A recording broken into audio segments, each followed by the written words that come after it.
Nobody designed the car that you drive. If somebody calls themselves the designer of the car that you drive, I beg to differ. That dude is copied the designs of others. He's altered them slightly, and probably his design is inferior to the one that preceded it, because his design is simply change for the sake of change. But he might inadvertently produce a change, an aberration, a mutation that works. And if it does, that mutation will be retained, and everybody will be driving that mutation.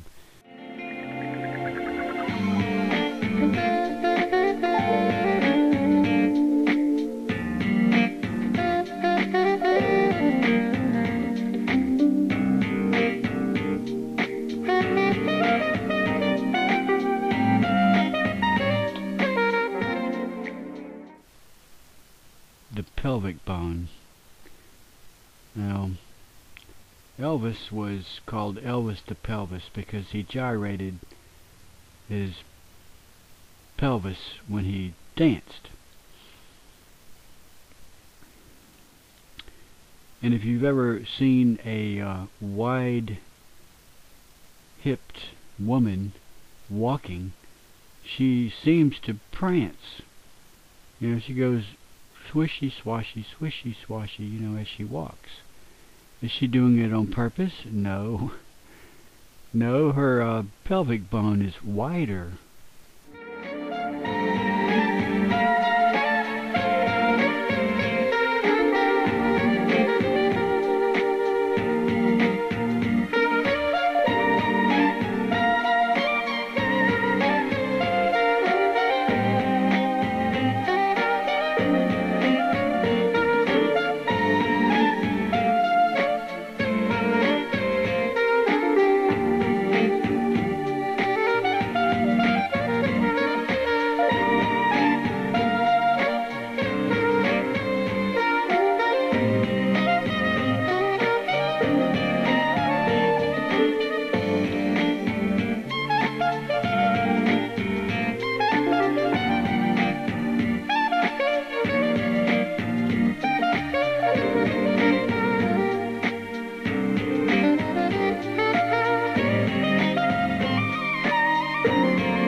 I opened an account on YouTube a couple of years ago for no particular reason, but before too long somebody told me about the so-called 9/11 truth movement. I became aware of it and was concerned immediately that some people may fall for this BS, and so I began to make a few crude videos, as they still are, frankly. They're slightly better than they were, but I began to make videos trying to explain the false claims made by the 9/11 truth movement, and to my shock I was not greeted well. I was not well received. I was attacked.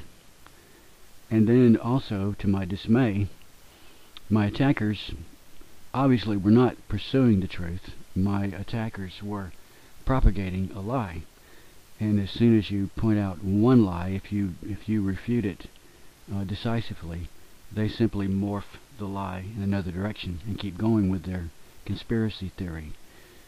And I saw this group transform into the supporters of Ron Paul. I spoke out, they attacked. I began to think that, well, you know, there is a network. I don't know who they are or where they are, but there is obviously a network of people who are liars and who seem to be anti-America. That was my assumption and my theory pretty quickly. So I began to search who they were, and I found out exactly who they are, which you can read about by going to my channel. My mind had previously been on topics such as you saw in the beginning of this video. Basically, you would call it selection theory, Darwinian theory, science in general. That's just where my mind tended to go. That's what I was curious about. That was my background. They implied that I was stupid, retarded, couch potato. They just said all kind of terrible things. They said, douchebag, redneck, hillbilly, you have sex with your sister. What is this? Who are these people? Of course, and some of you may have encountered the same thing. And this is just some background explaining who I am and how I got to where I am and where my attention is focused at present. And now, as the elections will approach and pass, I'll probably return back to my former interest, which was science. And here's the strange thing about the Ronbots. I made a video saying that the Vandals didn't sack Rome because of blowback. Not every conflict is due to blowback, was my point. And I threw in, to add to the confusion, that the Vikings and the Vandals were one and the same. The Ronbots typed in a comment saying, you're stupid, you don't know history. But I wonder how many of them clicked on the link provided, which says this. It says, Vandals exhibit sacks some cultural myths. Cultural myths. In making this video, I knew I was poking a hole in a myth. The cliched phrase, shrouded in the midst of time, might have been invented for the Vandals. Now, does that sound like a group of people that are well understood by historians? So let me recap. When I say something like, no one designed your car, I mean that. That's my position, and I'm willing to defend it. And when I say that there's a reason why women have wide hips, I believe it. I'm willing to defend it. The Ronbots, on the other hand, are spoon-fed what to believe by manipulators. They can't defend it. They don't know how.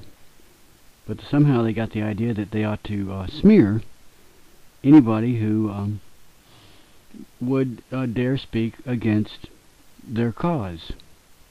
If they seized so much of Europe and North Africa, it was not with a view to conquest, but because they were basically seafarers who didn't know a landmass until they hit one.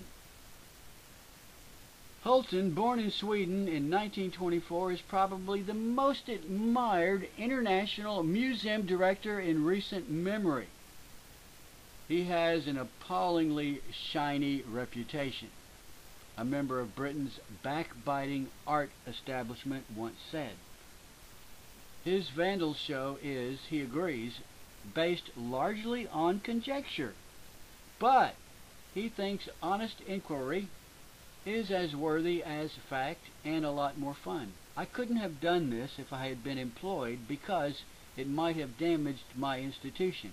But as I am not, as I am soon to be 80, what can I lose? Nothing, it turns out. Since the true story of the Vandals, on exhibit at the temporary headquarters of the planned Museum Vandalorium, and has had a public success, and has even bent some historians and curators to his view. Do you want proof that the Ronbots are losers? They cast doubt on mainstream descriptions of current events, namely the year 2001, and yet when confronted with obscurities of history in dispute, they go straight to Wikipedia, read one paragraph, and claim it as indisputable fact.